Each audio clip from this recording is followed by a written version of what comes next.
સૌથી શ્રેષ્ઠમાં શ્રેષ્ઠ ફળ આયુર્વેદની દ્રષ્ટિએ કયું છે? આમળા. અને આપણા પુરાણોની દ્રષ્ટિએ પણ સૌથી શ્રેષ્ઠમાં અને પવિત્રમાં પવિત્ર ફળ કયું છે? તો પદ્મ પુરાણના સૃષ્ટિખંડમાં શિવ અને કાર્તિકનો સંવાદ આવે છે. કાર્તિક સ્વામી પોતાના પિતાશ્રી શિવજીને પૂછે છે, હે પિતાશ્રી, સૌથી પવિત્રમાં પવિત્ર ફળ કયું છે? ત્યારે ભગવાન શિવ જે જવાબ આપે છે તે જવાબ હું તમને કહું છું.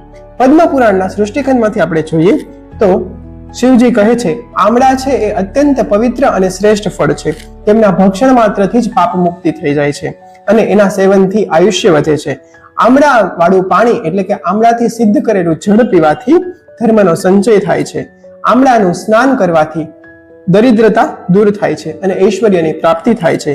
આમળા જ્યાં રહે છે ત્યાં દૈત્ય અને રાક્ષસો નથી આવતા. તો શું આમળા આપણી પાસે હોય તો દૈત્ય અને રાક્ષસ ન આવે? અહીંયા આપણે શું અર્થ લેવાનો? આનો અર્થ આપણે સમજીએ તો અહીંયા દૈત્ય અને રાક્ષસ એટલે કે ખાલી ફિઝિકલ જે દૈત્ય અને રાક્ષસ હોય એ જ નહીં, પરંતુ જે સૂક્ષ્મ જીવો છે જે આપણને હાનિ પહોંચાડે છે એ સૂક્ષ્મ જીવો રૂપી ઇન્ફેક્શન પણ આપણને નથી લાગતું. એકાદશીના દિવસે આમળાનું એક પણ ફળ મળી જાય તો તેની આગળ ગંગા, પુષ્કર, પ્રયાગ આદિ તીર્થનું કંઈ પણ મહત્વ નથી. એટલું આમળાનું મહત્વ છે. એટલું જ નહીં, આમળાના દર્શન, સ્પર્શ અને આમળા એવા ઉચ્ચારણ માત્રથી પણ ભગવાન વિષ્ણુને અનુકૂળ થઈ જવાય છે. આમળા જ્યાં રહે છે ત્યાં ભગવાન વિષ્ણુ સદા બિરાજમાન રહે છે.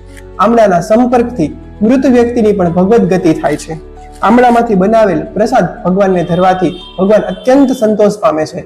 ભગવાનને આટલો સંતોષ બીજા એક પણ પ્રસાદથી નથી થતો. એટલું જ નહીં, સેંકડો યજ્ઞ કરવાથી જે ફળ મળે છે એ ભગવાન વિષ્ણુને આમળા ધરાવા માત્રથી મળે છે. જે આમળાના રસથી સ્નાન કરી અને પ્રતિદિન હરિનું પૂજા કરે છે તેને ક્યારેય પિશાચ યોનિમાં નથી જવું પડતું. આમળાનું આટલું બધું મહત્વ પદ્મપુરાણ અનુસાર છે. આયુર્વેદમાં આપણે જોઈએ તો આમળા મોટા ભાગની દવામાં આવે છે. ત્રિફળા, ચ્યવનપ્રાશ વગેરે બધામાં આમળા હોય છે. તો શું આપણે આમળાનું સેવન કરીએ છીએ તો આપણો ઉદ્ધાર કેમ નથી થઈ જતો? આવો પ્રશ્ન આપણને થાય છે. તો શું પુરાણની વાત સાચી છે?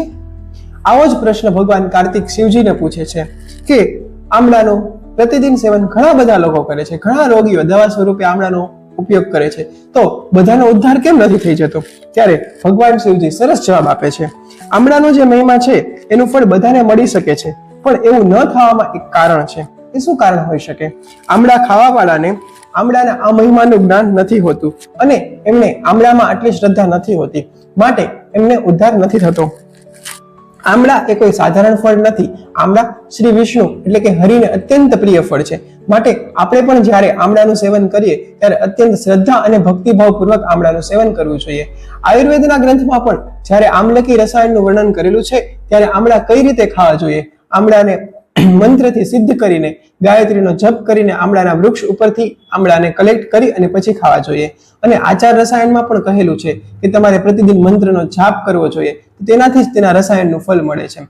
માટે એમને આડેધડ આમળાનો ઉપયોગ કરવાથી આમળાનું પૂર્ણ ફળ આપણને મળતું નથી. તો આપણે પણ સૌ ભગવાનનું નામ લઈ અને આમળાનું સેવન કરીએ. નમસ્કાર.